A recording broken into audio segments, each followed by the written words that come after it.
புதுச்சேரியில் ஹெல்மெட் கட்டாயம் இன்று முதல் அமலுக்கு வந்ததைத் தொடர்ந்து காரைக்காலில் ஹெல்மெட் அணியாத வாகன ஓட்டிகளுக்கு 1000 ரூபாய் அபராதம் விதிக்கப்பட்டு வருகிறது. கூடுதல் விவரங்களோடு இணைகிறார் செய்தியாளர் அந்தோணிராஜ். வணக்கம் அந்தோணிராஜ், தற்போது அங்கு இருக்கக்கூடிய கள நிலவரங்கள். புதுச்சேரி மாநிலத்தில் ஹெல்மெட் அணியாதவர்கள் விபத்தில் சிக்கி உயிரிழப்பு ஏற்படுவது அதிகரித்து வருகிறது.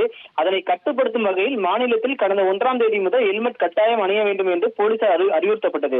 ஹெல்மெட் குறித்து பல்வேறு விழிப்புணர்வு போலீசார் ஏற்படுத்தி வந்த நிலையில் புதுச்சேரி டிஐஜி சத்யசுந்தரம் 12ஆம் தேதி முதல் ஹெல்மெட் கட்டாயம் அணிய வேண்டும் என்றும், வாகன ஓட்டிகள் மட்டுமல்லாமல் அவர்கள் பின்னால் அமர்ந்திருப்பவர்களும் ஹெல்மெட் அணிய வேண்டும் என்று, அணியாதவர்களுக்கு 1000 ரூபாய் அபராதம் விதிக்கப்படும் என்று உத்தரவு பிறப்பித்திருந்தார். அதன்படி இன்று புதுச்சேரி மாநிலத்தில் பாத்தீங்கன்னா ஹெல்மெட் கட்டாயம் அபராத விதிப்பு அமலுக்கு வந்தது. அதன்படி காரைக்கால் மாவட்டத்தில் நகர பகுதிகளில் மட்டுமல்லாமல் திருநள்ளாறு, கோட்டைச்சேரி, திருப்பட்டினம் உள்ளிட்ட பல்வேறு பகுதிகளில் பாத்தீங்கன்னா போக்குவரத்து ஆய்வாளர் நிவின் பாரதி தலைமையில் சிறப்பு வாகன தணிக்கையில் ஈடுபட்டனர். ஹெல்மெட் அணியாத வாகன ஓட்டிகளை மடக்கி பிடித்து 1000 ரூபாய் அபராதம் விதிக்கப்பட்டு ஹெல்மெட் குறித்து துண்டு பிரசுரங்களை வழங்கி அதன் முக்கியத்துவம் குறித்து பாத்தீங்கன்னா விழிப்புணர்வு ஏற்படுத்தி அறிவுரை வழங்கி வருகின்றனர்.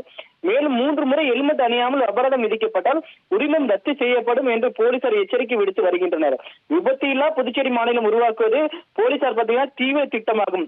அதன்படி தற்போது ஹெல்மெட் அணியாத வாகன ஓட்டிகளுக்கு அபராதம் விதிக்கப்படுவது பாத்தீங்கன்னா தீவிரப்படுத்தப்படும் என்று எதிர்பார்க்கப்படுகிறது. உங்கள் முழு விவரங்களுக்கு நன்றி அந்தோணிராஜ்.